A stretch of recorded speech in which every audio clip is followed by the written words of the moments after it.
Betul-betul lubang. Okey kan? Punya tu kan. Saya pula puji kan.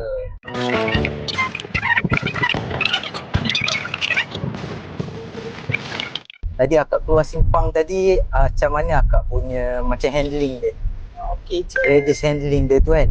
Kita punya warranty 5 tahun unlimited mileage.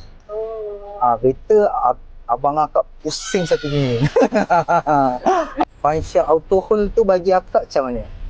Okey je, memang dah guna ni okey je setakat ni. Okey kan? Dia dah ada wireless. Abang nak charge tu boleh?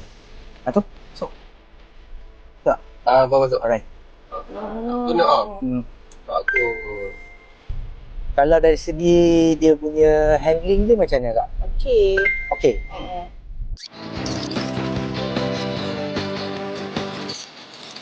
Jadi macam mana abang rasa?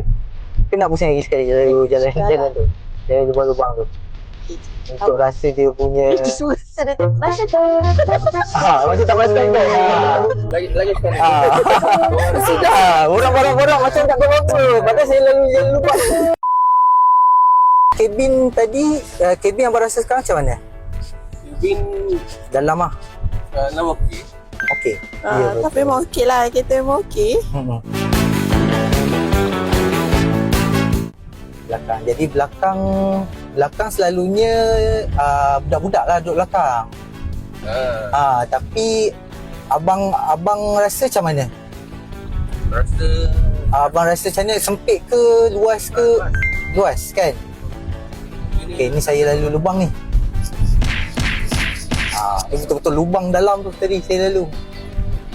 Macam mana? Okey ke macam mana? Okey. terima kasih bawa. Okey, terima kasih.